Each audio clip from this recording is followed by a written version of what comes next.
Lonely nurse accidentally sent a dirty text to a cruel millionaire CEO. What he did shocked her. This was it. Career over. Dreams of nursing school graduation, of making her mama proud, of finally getting ahead instead of just getting by, all destroyed by one stupid, tired mistake.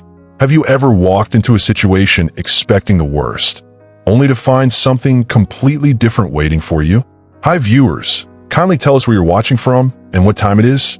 Warm welcome to the family. Enjoy the story.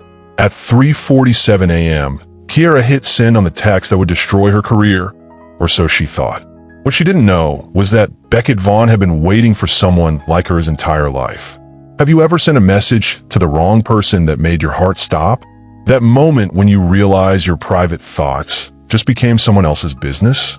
Well, that's exactly what happened to Kiera Johnson on the worst night of her life. Or maybe it was the best night. She just didn't know it yet. Have you ever felt so exhausted that your brain stops working properly? That's what 12-hour nursing shifts at Atlanta General Hospital will do to you. Kiera dragged herself through the third-floor hallway, her sneakers squeaking against linoleum worn thin by thousands of tired footsteps just like hers. The fluorescent bulbs above flickered like dying stars, casting harsh shadows that made everyone look like ghosts. Her phone buzzed. Marcus again. Her situationship, that complicated thing between friends and lovers that had no name but plenty of heat. His text was simple. You still thinking about last night? God, yes she was. Even 12 hours later, she could still feel his hands on her skin, still hear the way he'd whispered her name when she made him lose control. Her body ached in all the right places, and despite being dead tired, the memory sent heat flooding through her. She leaned against the supply closet door and typed back without thinking. Still feeling you between my thighs. Can't focus on work when I keep remembering how you made me scream your name. Her finger hit send before her brain caught up. The message delivered with that satisfying little whoosh sound. She smiled, already imagining his response. Marcus always knew exactly what to say to make her. Wait, her blood turned to ice water. The contact name at the top of the screen wasn't Bay Marcus. It was B. Vaughn, Beckett Vaughn, CEO of the hospital board, the man who could fire her with a phone call, the man who made grown doctors stutter and seasoned nurses find excuses to avoid the executive floor. She just sent the most explicit text of her life to her boss's boss's boss. Oh God, oh God, oh God, oh God. She slammed her back against the wall, staring at her phone like it had turned into a poisonous snake. Her hand shook so hard she nearly dropped it. This was it. Career over. Dreams of nursing school graduation, of making her mama proud, of finally getting ahead instead of just getting by, all destroyed by one stupid, tired mistake. Her phone buzzed. She couldn't look, couldn't breathe, couldn't think past the roaring panic in her ears. It buzzed again. Drop a shocked emoji in the comments if you've ever had a texting disaster that made you want to disappear forever. And smash that like button if you want to see how this mess turns into something nobody saw coming. Finally, she forced herself to look at the screen. 3 words from B. Vaughn, come to my office. But it was the timestamp that made her blood freeze. He'd replied within 60 seconds. At 4 a.m., like he'd been awake, waiting. She expected humiliation. She got an offer that would change everything she thought she knew about power, desire, and a man who held her career in his hands. Have you ever walked into a situation expecting the worst, only to find something completely different waiting for you? Something that made you question everything you thought you knew about yourself? The executive floor existed in a different universe from the rest of Atlanta General. Marble floors replaced scuffed linoleum. Floor-to-ceiling windows replaced flickering fluorescent lights. Even the air smelled different up here. Clean, expensive, like money and power had their own cologne. Kiera's reflection in the elevator doors looked like a woman walking to her execution. Dark circles under her brown eyes, scrubs wrinkled from a double shift, hair pulled back in a messy bun that had given up hours ago. She looked exactly like what she was. A tired black woman from the wrong side of town who'd just made the biggest mistake of her life. The elevator dinged. 42nd floor. Executive offices. Her legs felt like concrete as she walked down the hallway. Oil paintings of old white men in expensive suits stared down at her from the walls. They all had the same expression, like they knew she didn't belong here. Becca Vaughn's office door was open. She knocked anyway, her knuckles barely making a sound against the heavy wood. "Come in." His voice was exactly what she'd expected. Deep, controlled, the kind of voice that made boardroom decisions and never had to repeat itself.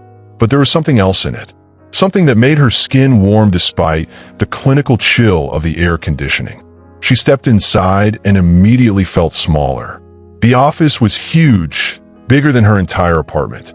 A desk that probably cost more than her car dominated the space. Behind it sat Beckett Vaughn. He wasn't what she'd expected. She'd seen him in hospital meetings, always from a distance. On paper, he was 43 years old, Harvard MBA, inherited wealth, and a reputation for being completely ruthless in business. What the papers didn't mention was how he looked when he focused on you. Like you were the only person in the world worth his attention. Steel gray eyes that seemed to see everything. Dark hair with just enough silver at the temples to make him look distinguished instead of old. A suit that fit like it was made for his body alone. And hands. God, his hands, long fingers drumming silently against the desk as he studied her. "Sit down, Kira." The way he said her name made something flutter in her chest. Not fear exactly, something else. Something dangerous. She sat in the leather chair across from his desk, trying not to think about how much it probably cost. He didn't say anything for a long moment. Just looked at her with those gray eyes that seemed to catalog every detail. Her nervous breathing, the way she clutched her phone, the pulse hammering in her throat. Have you ever been in a situation where someone held all the power, but you weren't sure if they were your enemy or something else entirely? That's exactly how Kiera felt sitting across from this man who could destroy her life with a single phone call. Finally, he reached across the desk and slid her phone toward her. "Read it," he said quietly. "Some contracts are signed in boardrooms. Others are negotiated in whispers, sealed with touches that cross every line you swore you'd never cross." Her own words stared back at her from the screen, explicit and damning. Every letter felt like a nail in her career's coffin. She couldn't look up, couldn't face those gray eyes that had probably seen worse things, but never from someone like her. "I'm sorry," she whispered. "I was tired, and I thought I was texting someone else, and I know that's no excuse, but..." "Stop." The single word cut through her rambling like a knife. She finally looked up. He was leaning back in his chair, completely calm. Not angry, not disgusted, just watching her. "Tell me," he said, his voice dropping to something that made her skin tingle. "Was it true?" The question hung between them like a challenge. Heat flooded her cheeks. "I don't understand. The text. What you wrote. Was it true? Have you ever made a deal that scared and excited you at the same time? When the risk felt worth the reward, even when you couldn't explain why?" She nodded, barely breathing. "Good." He stood up, moving around the desk with the fluid grace of a man completely comfortable in his own power. "Because I have a proposition that might interest us both." Her heart hammered against her ribs. "What kind of proposition?" He stopped directly in front of her chair, close enough that she had to tilt her head back to meet his eyes. Close enough to catch his scent, something expensive and clean that made her think of crisp sheets and whispered secrets. "I know about Marcus," he said quietly, watching her face change. "I know about your mother's medical bills, your second job at the clinic downtown, your night classes at Georgia State." She stood up so fast the chair rolled backward. "How do you know all that?" His smile was razor thin. "The same way I know you're not the first nurse to send me a text meant for someone else. You're just the first one I decided to keep." "Keep." The word came out as barely a whisper. "An arrangement," he said, stepping closer. "You provide company when I require it. Discretion is absolute. In return, certain financial pressures in your life disappear." Rain drummed against the windows 40 floors above Atlanta, each drop catching city lights like fallen stars. Inside the office, two people stood close enough to feel each other's breath, negotiating something that had no name and followed no rules either had learned. "What exactly does company mean, Mr. Vaughn?" she asked, surprised by how steady her voice sounded. His jaw tightened. "Whatever we decide it means." The air between them crackled with electricity. This was insane. This was dangerous. This was everything she'd been taught to avoid. But God help her, she was considering it. Where do you draw the line between survival and surrender?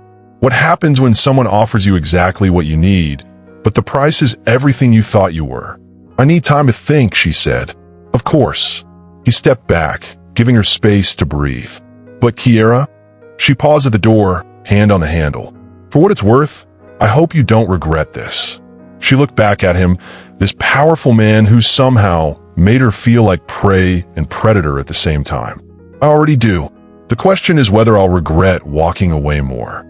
The first time he touched her, it wasn't in his office or her apartment. It was in the hospital elevator at 2 a.m., and she learned that some hungers don't wait for convenient moments. Have you ever wanted someone so badly that timing didn't matter? When desire overrode common sense and every rational thought in your head. 3 days had passed since their conversation in his office. 3 days of Kiera going through the motions of her normal life while her mind replayed every word, every look, every moment of tension between them. She'd avoided the executive floor completely, took the stairs instead of the elevator, made excuses to skip the department meetings where board members sometimes appeared. But Atlanta General wasn't that big, and she should have known she couldn't hide forever. The night shift was always quieter. Fewer people, dimmer lights, the kind of atmosphere where secrets felt safer. She was heading to the medication room when the elevator dinged behind her. Kiera. Her name in that voice made her spine straighten. She turned slowly, knowing exactly who she'd find. Beckett Vaughn looked different at 2 a.m. His tie was gone, his shirt sleeves rolled up, his usually perfect hair slightly messed like he'd been running his fingers through it. He looked tired, human, dangerous in a completely different way. "Mr. Vaughn." She kept her voice professional, even though her heart was doing crazy things in her chest. "The elevator," he said simply. It wasn't a question. Wasn't really a request either. Just a statement that somehow contained an entire conversation. She looked around the empty hallway, then at him. Those gray eyes held promises and threats in equal measure. "That's a bad idea," she said. "Terrible idea," he agreed. But he pressed the elevator button anyway. The doors opened like a mouth swallowing them whole. She stepped inside, and he followed, the small space suddenly feeling smaller with both of them in it. He pressed the button for the basement. The doors closed. "Have you decided?" he asked, not looking at her. "I'm still thinking." "Good. I don't want you to do anything you'll regret." The elevator moved between floors like they were traveling through time instead of space. Between the 3rd and 4th floors, she found the courage to look at him. Between the 4th and 5th, everything changed. "This is insane," she whispered as he backed her against the elevator wall, his hands framing her face. "Completely," he agreed, his breath warm against her lips. "Stop me." Instead, she pulled him closer, her fingers finding the buttons of his expensive shirt. The fabric was soft, probably cost more than she made in a week, but all she could think about was the skin underneath. "I can't," she admitted, and the honesty in those 2 words broke something open between them. His kiss was desperate, hungry, nothing like the controlled man who sat behind the mahogany desk. His hands tangled in her hair, pulling her closer like he was drowning and she was air. What happens when the lines between professional and personal completely disappear?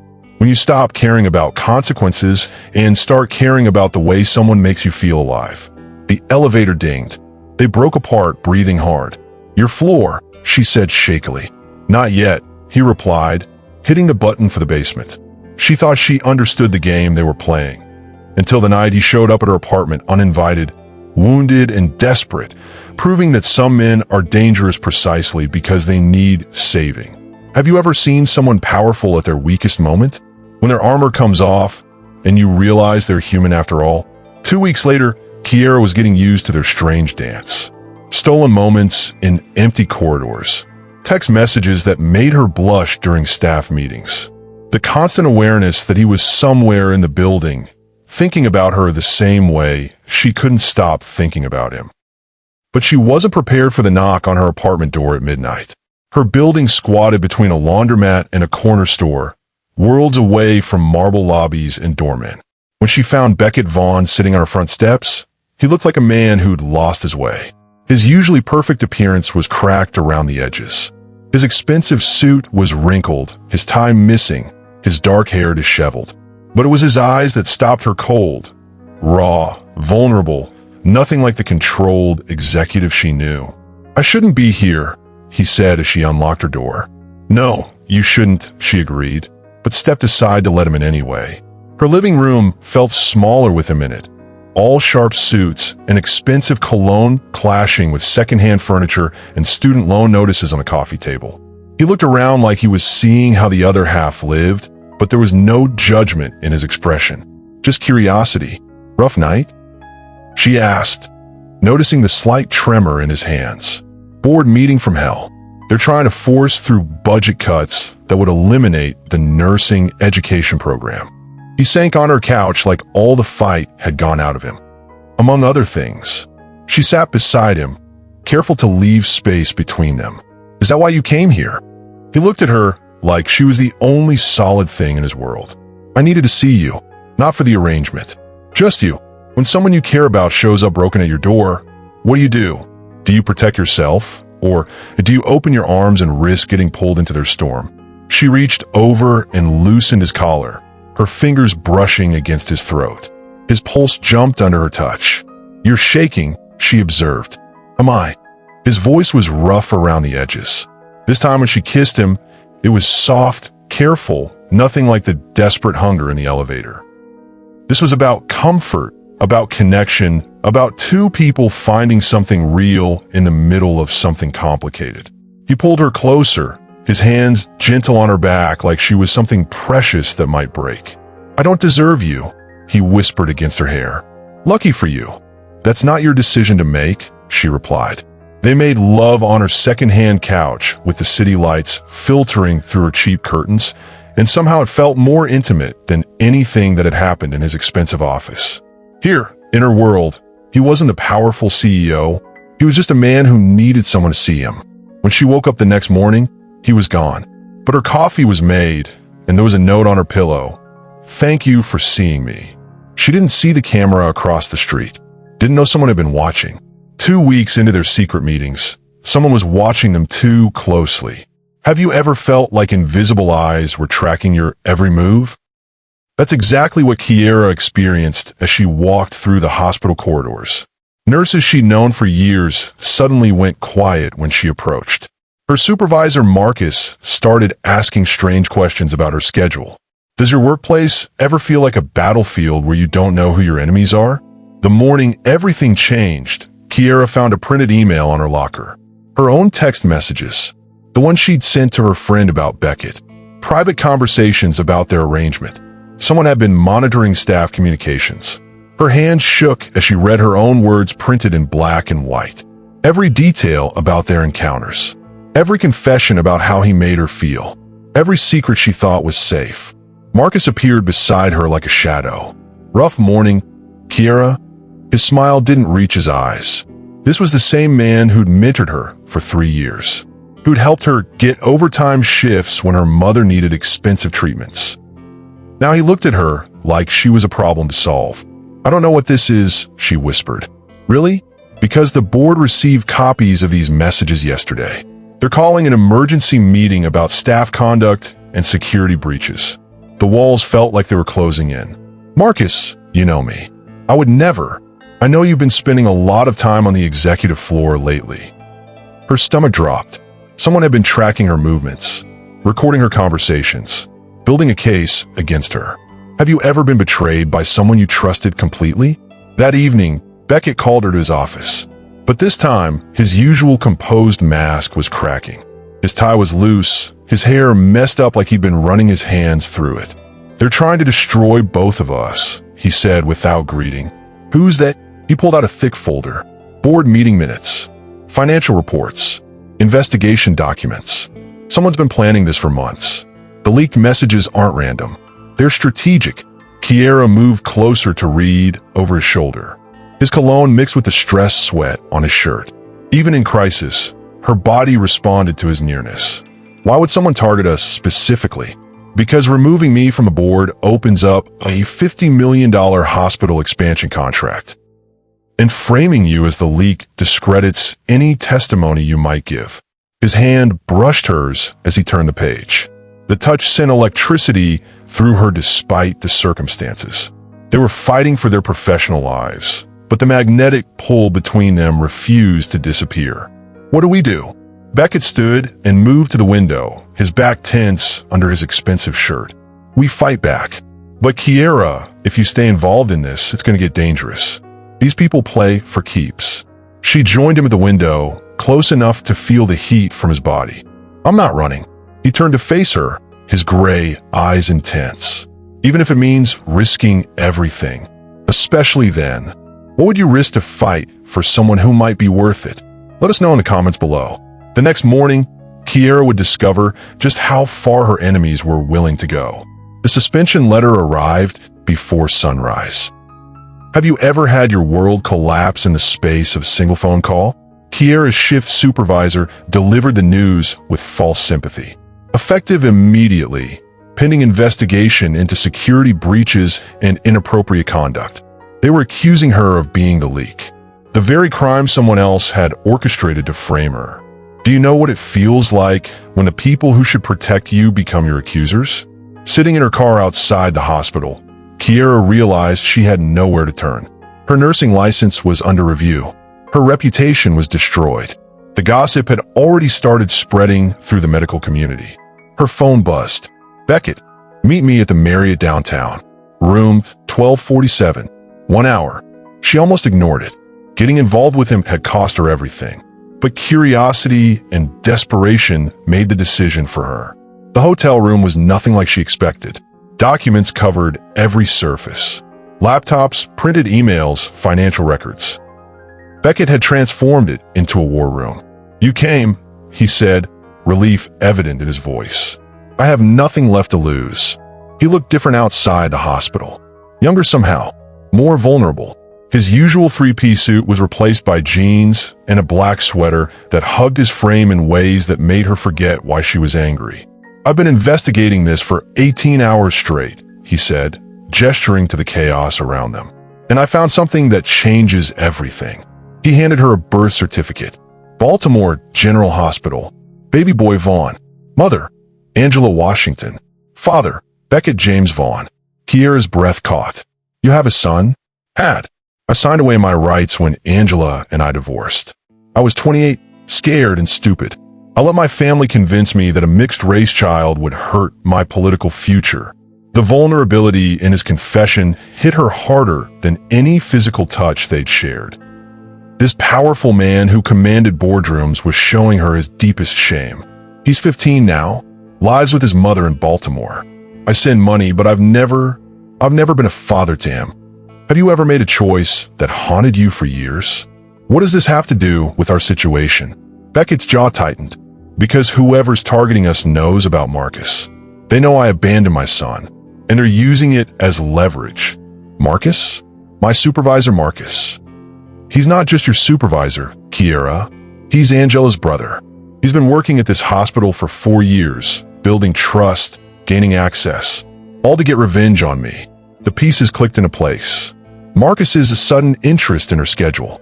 His questions about the executive floor. His convenient appearance when she found the printed messages. He's been using me to get to you, she whispered. Beckett moved closer, his hands finding her shoulders. I'm sorry. God, Kiera, I'm so sorry you got caught in the middle of my mistakes. The heat between them was undeniable, even in the middle of betrayal and conspiracy. His thumbs traced small circles on her shoulders, and she fought the urge to lean into his touch. What's our next move?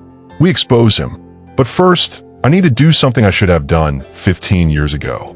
What life-changing decision would you make to fix your biggest regret? Share your thoughts below. Tomorrow, Beckett would face the son he'd abandoned, and Kiera would learn the true price of loving a man with secrets. Baltimore was 3 hours away, but the drive felt like a lifetime. Have you ever traveled toward a conversation that could change everything? Beckett gripped the steering wheel so tight his knuckles were white. Kiera watched him from the passenger seat, studying the man who'd hidden this massive part of his life. "Tell me about him," she said softly. "Marcus Jr. goes by MJ. He's brilliant. Straight A's, plays basketball, wants to study medicine." Beckett's voice carried pride, mixed with regret. "Angela sends me his report cards. Pictures sometimes. I keep them in my desk drawer. Do you think some mistakes are too big to forgive?" The modest Baltimore neighborhood was nothing like Beckett's world of expensive suits and boardroom power. Kids played in front yards while parents watched for porches. Normal families living normal lives. Angela Washington answered the door like she'd been expecting them.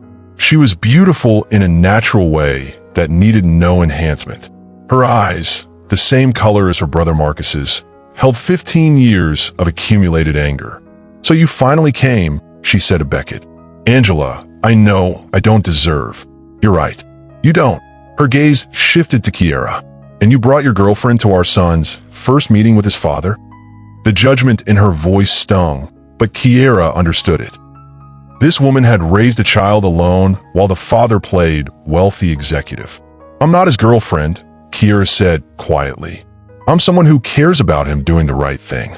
Angela studied her for a long moment. "Cool, but if you hurt my son worse than his father already has, I'll make sure you regret it." MJ was tall like his father, but his smile belonged to his mother. 15 years old and already carrying himself with quiet dignity. When he saw Beckett, confusion and hope warred in his young face. "You look different than your pictures," MJ said. "Older, more nervous." The honesty broke something in Beckett's carefully constructed armor. "I'm nervous. I wanted to meet you for years, but I was too much of a coward." Have you ever watched someone's walls completely crumble? They sat in Angela's living room, surrounded by photos of MJ's life. Basketball trophies, honor roll certificates, family pictures that should have included a father but didn't. "Why didn't you want me?" MJ asked with the brutal directness only teenagers possess. Beckett's composure shattered completely. "It wasn't that I didn't want you. I was scared. My family, my career, the pressure to be perfect. I made the worst decision of my life because I was weak." Kiera watched this powerful man reduce himself to raw honesty in front of his son.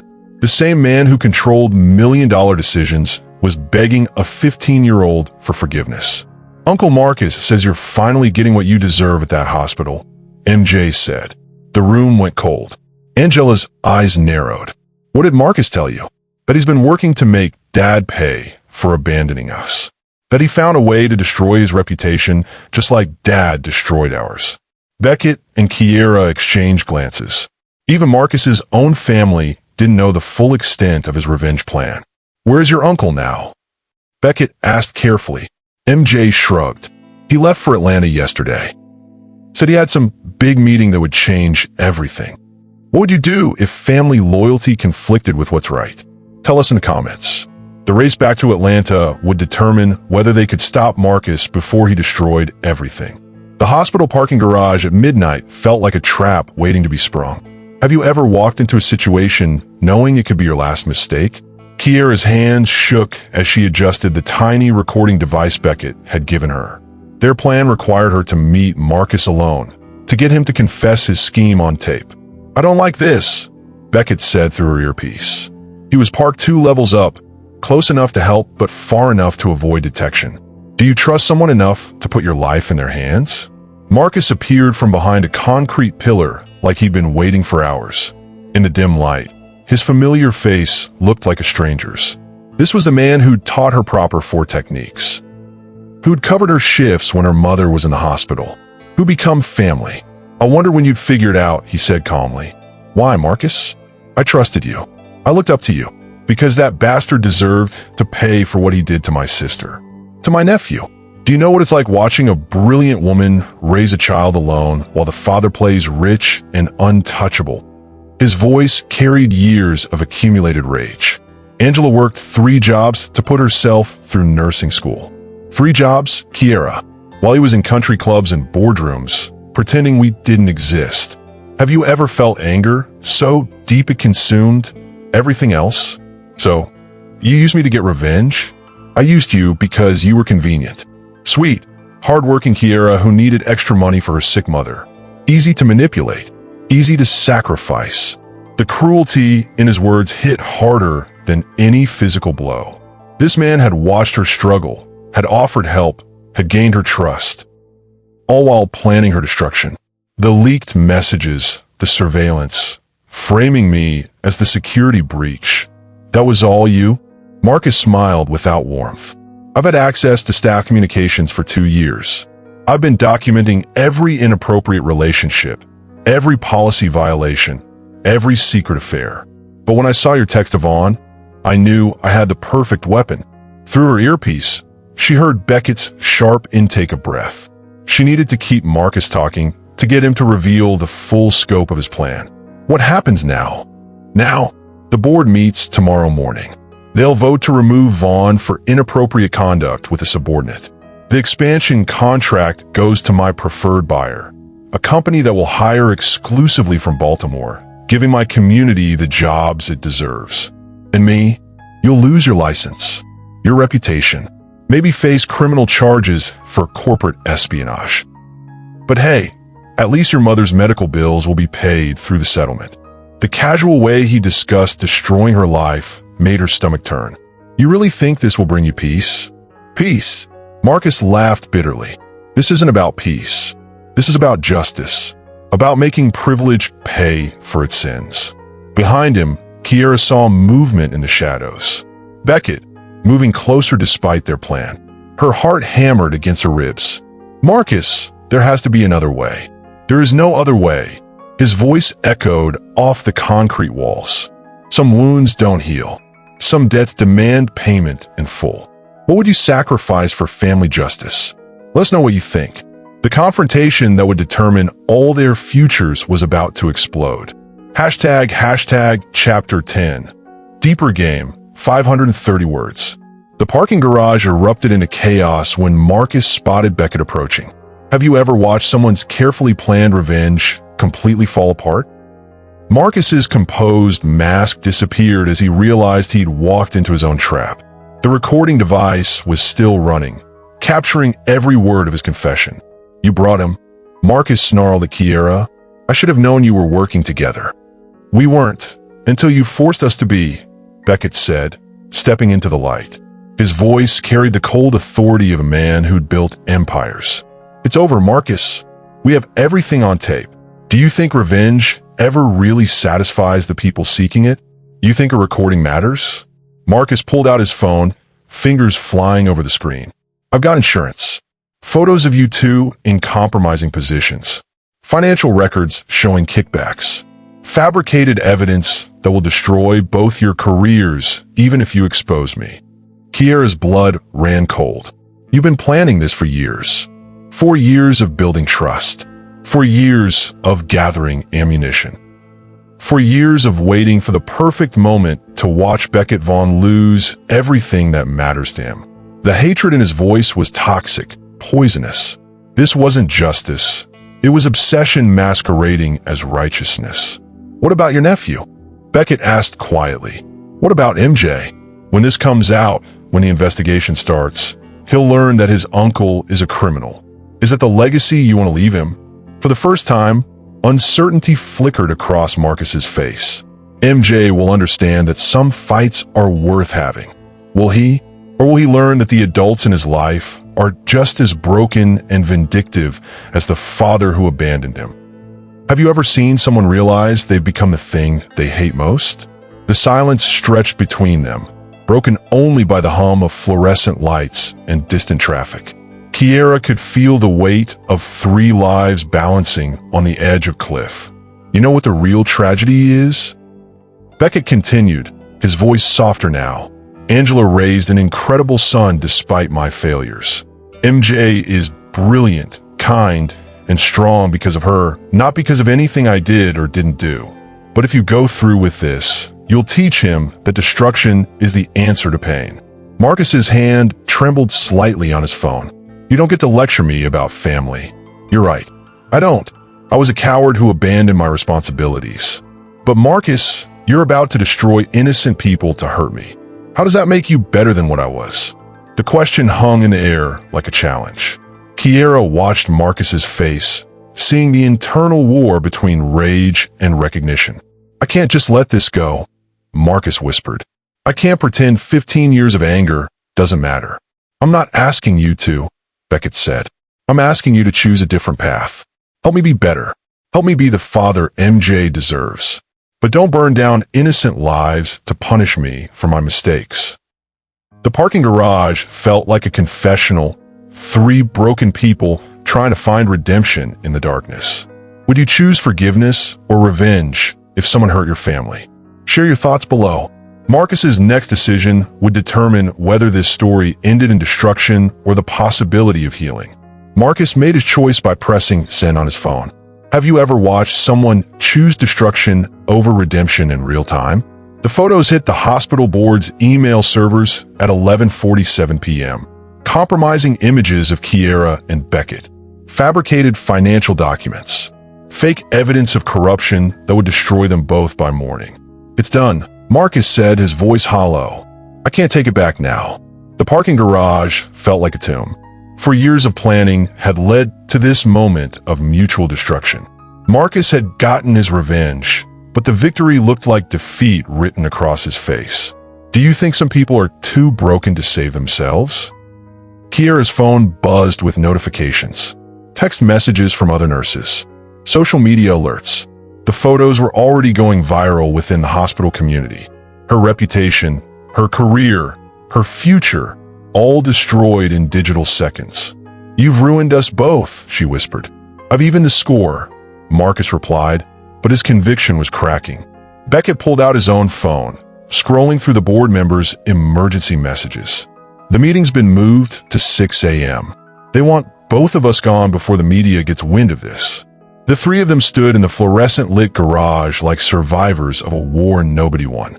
Years of accumulated anger and hurt had exploded into mutual destruction. Was it worth it? Kiera asked Marcus. Does revenge feel as good as you thought it would? Marcus looked at her, really looked at her, for the first time since his confession. The young woman he'd mentored, the dedicated nurse he'd watched struggle to pay her mother's medical bills. The person he'd sacrificed to hurt a man who'd never even known her name 4 weeks ago. No, he admitted quietly. It feels like poison. Have you ever realized you've become someone you don't recognize? That's when Beckett did something nobody expected. He walked over to Marcus and extended his hand. I deserved your anger. I abandoned my son and hurt your sister. But Kiera didn't deserve to get caught in our war. If you want to destroy me, fine. But help me save her first. Marcus stared at the outstretched hand like it might be a weapon. Why would you do that? Because she's worth saving. Because some people are better than their circumstances. Because maybe, just maybe, we can stop this cycle of hurt before it destroys everyone we care about. The parking garage was silent except for the hum of electricity and the distant sound of Atlanta traffic. 3 damaged people standing at the crossroads between vengeance and grace. The photos are already out there, Marcus said. The board's already seen everything. Then we get ahead of it, Beckett replied. We tell the truth. All of it. Your plan, my failures, the real story behind everything. Let them judge us based on honesty instead of lies. Kiera stepped between them. And if they destroy us anyway? Beckett's gray eyes met hers with an intensity that made her forget they were standing in a concrete garage planning their professional funeral. Then at least we go down fighting for something real instead of drowning in someone else's revenge. The sexual tension that had always existed between them crackled, even in the middle of crisis. Even facing ruin, her body responded to his proximity, his determination, his willingness to sacrifice everything for her. What would you choose? Guaranteed destruction through lies or possible survival through truth? Let us know in the comments. The emergency board meeting was 6 hours away, and everything they'd worked for hung in the balance. The Atlanta Memorial Hospital boardroom at 6 a.m. felt like a courtroom awaiting execution. Have you ever walked into a room knowing everyone wanted to see you fail? 12 board members sat around the mahogany table like judges at a trial.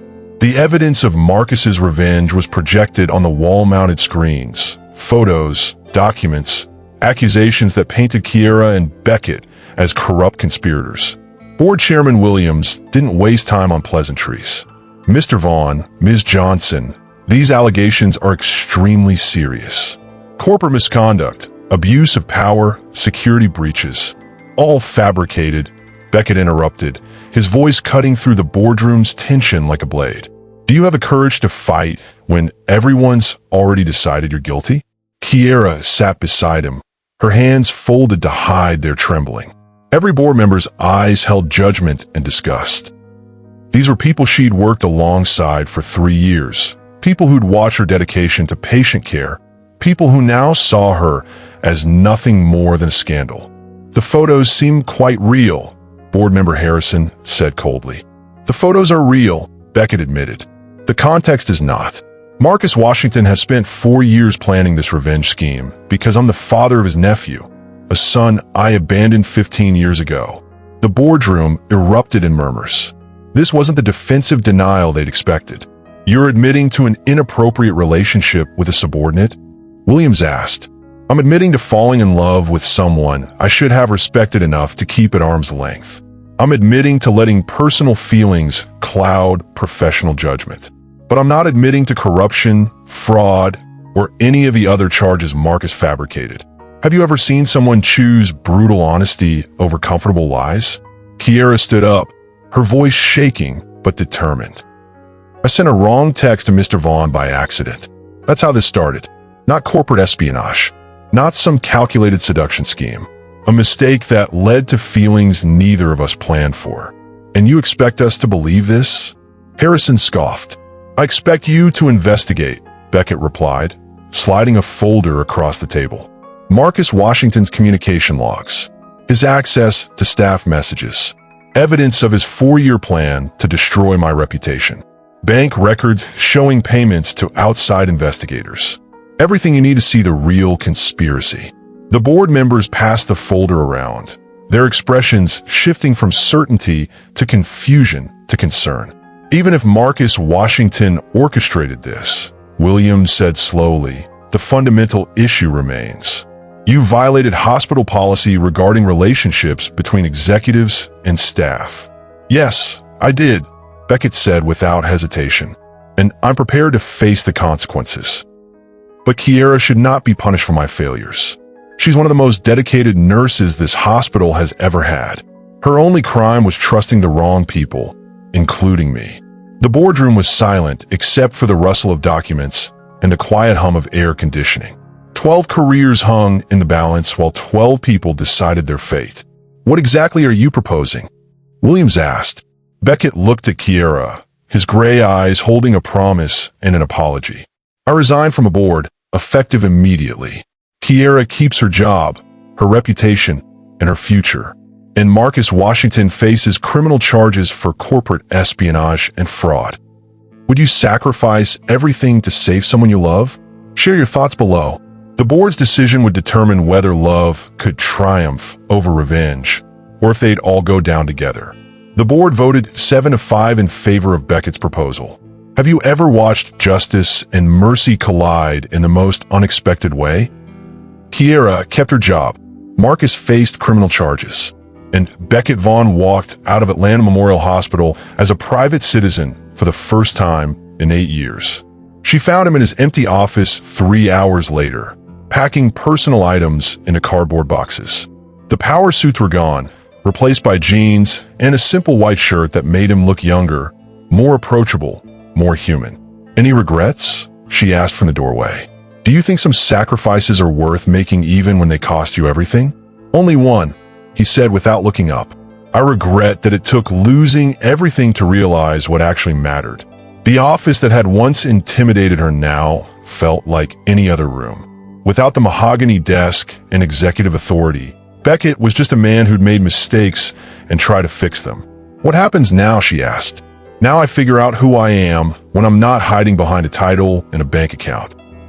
He finally looked at her, and the vulnerability in his eyes made her chest tight. I'm going to Baltimore next week. to be a father, to try to build a relationship with MJ before it's too late. And us. The question hung between them like a bridge neither was sure they could cross. In the boardroom, he'd sacrificed his career for her. But outside these walls, they were just two people from different worlds trying to figure out if what they'd built could survive in the daylight. I don't know, he admitted. A month ago, I was a hospital board member and you were a night shift nurse. The power dynamic that brought us together doesn't exist anymore. Maybe what we had was just about the forbidden nature of it all. Have you ever wondered if attraction based on power can become something real? Kiera stepped into the office, closing the door behind her. Or maybe it was real all along, and we just needed the walls to come down to see it clearly. She moved closer to him, close enough to smell his cologne and see the exhaustion in his eyes. The man who'd once terrified her with his authority now looked like he needed someone to take care of him. I'm not the same person who sent that wrong text, she said softly. And you're not the same person who called me to your office that night. No, we're not, he agreed. The question is, do you like who we've become? Instead of answering with words, she kissed him. Not the desperate, forbidden kiss of their secret meetings, but something softer. Something that tasted like possibility instead of danger. When they broke apart, he rested his forehead against hers. I love you, Kiera Johnson. Not the nurse, not the woman who challenged my authority, not the person who helped me find my son. I love you. I love you too, she whispered. But we're going to have to figure out how to do this without the excitement of breaking rules. He laughed, and the sound was lighter than she'd ever heard it. I think we can manage. What would you choose? Safe love or passionate love? Tell us in the comments. Sometimes the most beautiful relationships begin when the games finally end. 6 months later, Kiera stood in the same hospital parking garage where everything had almost ended. Have you ever returned to a place that changed your life and marveled at how different everything looks? The concrete walls and fluorescent lights were the same, but she was a completely different person. Confident, valued, in love with a man who'd proven he was worth the fight. Her phone buzzed with a text from Beckett, running 5 minutes late. MJ wanted to show me his college acceptance letters. Do you believe people can truly change when they have the right motivation? The relationship between Beckett and his son had been awkward at first. 15 years of absence couldn't be erased with good intentions. But MJ was generous with second chances, and Beckett was determined to earn every one of them. You look happy, a familiar voice said behind her. Kiera turned to see Angela Washington approaching. The woman who'd once looked at her with suspicion now offered a cautious smile. I am happy, Kiera replied honestly. Good. You deserve it. You both do. Angela paused, choosing her words carefully. I wanted to thank you. For what? For helping Beckett find his way back to MJ. For not letting my brother's anger destroy everyone. For being strong enough to see past the hurt to what was possible. Have you ever received forgiveness you didn't know you needed? The conversations with Angela had been difficult. Marcus was serving 18 months for corporate fraud, and the family was still processing the betrayal. But slowly, painfully, they were all learning to separate justice from vengeance. How's Marcus doing? Kiera asked, getting the help he needed. Therapy, anger management, grief counseling for Dad's death that he never properly processed. Prison might be the best thing that ever happened to him. A black BMW pulled into the garage, and Kiera's heart did the same flutter it had done every day for 6 months. Something's never changed. Beckett stepped out of the car, but he wasn't alone. MJ emerged from the passenger side, tall and confident and carrying his father's smile. The family resemblance was undeniable now that they spent time together. Sorry we're late, Beckett said, kissing Kiera's cheek. Someone got into 5 colleges and couldn't decide which acceptance letter to show me first. I'm thinking pre-med at Emory, MJ announced, following in the family tradition of taking care of people. The pride in Beckett's eyes was worth every moment of chaos they'd endured to get here. Emory's got an excellent nursing program too, Kiera said with a smile. In case you ever want career advice from someone who's been in the trenches. Are you kidding? You're like a legend at Atlanta Memorial. The nurse who took down a conspiracy and kept her job? Everyone talks about you. Have you ever realized that your biggest struggle became your greatest strength? They walked toward the hospital entrance together. Not the perfect nuclear family, but something better. Something real. Something built on truth instead of lies, love instead of power, forgiveness instead of revenge. Ready for dinner with the family? Beckett asked, taking her hand. Which family? All of them. Mom, MJ, Angela, even my sister who's flying in from Seattle. Everyone who matters. What does family mean to you? Share your thoughts below. Some stories end with happily ever after. The best ones end with happily ever after, despite everything. 1 year later, Kiera stood in the same hospital break room where she'd first typed the text that changed everything. Have you ever looked back at a mistake that turned out to be the best thing that ever happened to you? She pulled out her phone and scrolled back to that night shift, to the message meant for her friend that accidentally went to the hospital CEO instead. The text was still there. Girl, I need someone to remind me what it feels like to be wanted. These late shifts are killing my soul and my love life. Simple words that had started a chain reaction of love, betrayal, revenge, and ultimately, redemption. Do you believe in destiny, or do you think we create our own fate? Her engagement ring caught the fluorescent light as she typed a new message. This one was intentional. This one was going exactly where it belonged. 1 year ago tonight, I sent the wrong text to the right person. Best mistake of my life. She hit send and waited. Her phone rang 30 seconds later. Mrs. Vaughn-to-be. Beckett's voice was warm with laughter. Are you getting sentimental on me? Maybe a little. Where are you? Baltimore. Helping MJ move into his dorm room at Emory. He starts classes next week. The pride in his voice still amazed her. The cold, distant executive had transformed into a father who drove 3 hours to help his son hang posters and set up a mini fridge. Have you ever watched someone become the person they were always meant to be? How's he doing? Nervous. Excited. Asking if his stepmother-to-be is going to teach him how to start IVs during Thanksgiving break. Kiera laughed. The word stepmother still felt surreal, but in the best possible way. Tell him I'll teach him whatever he wants to learn. Even how to send text to the wrong person. Especially that. Sometimes the wrong person turns out to be exactly who you need. The break room around her buzzed with the familiar energy of shift change. New nurses arriving for their night shifts, day staff finishing their reports, the endless cycle of healing that kept the hospital running. But now she was part of something bigger than just her individual struggle. She was the head of the new patient advocacy program Beckett had funded. She was MJ's soon-to-be stepmother. She was the woman who'd helped a broken family find its way back to love. I have to go, Beckett said. Angela's taking us all to dinner to celebrate MJ's first day of college. Give everyone my love. Always do. See you tomorrow night for wedding planning. Wouldn't miss it. She hung up and looked around the break room one more time. This was where her old life had ended and her real life had begun. Where a tired night shift nurse had accidentally reached out for connection and found everything she'd never dared to hope for. What would you say to someone who's afraid to take risks because they might fail? Share your wisdom in the comments below. Her phone buzzed with a group text from MJ. Dad's crying because I'm all grown up. Someone come collect your fiancé before he embarrasses me in front of my roommate. Followed immediately by Beckett. I am not crying. I have allergies. Followed by Angela. You're definitely crying. Kiera. Your future husband is a softie. Kiera smiled and typed back. That's exactly why I'm marrying him. Some love stories start with a meet cute. Others start with a boardroom power play. The best ones start with a mistake that leads to a lifetime of intentional choices. Thank you for joining us on Kiera and Beckett's journey. Don't forget to like, subscribe, and share your own stories of unexpected love in the comments below.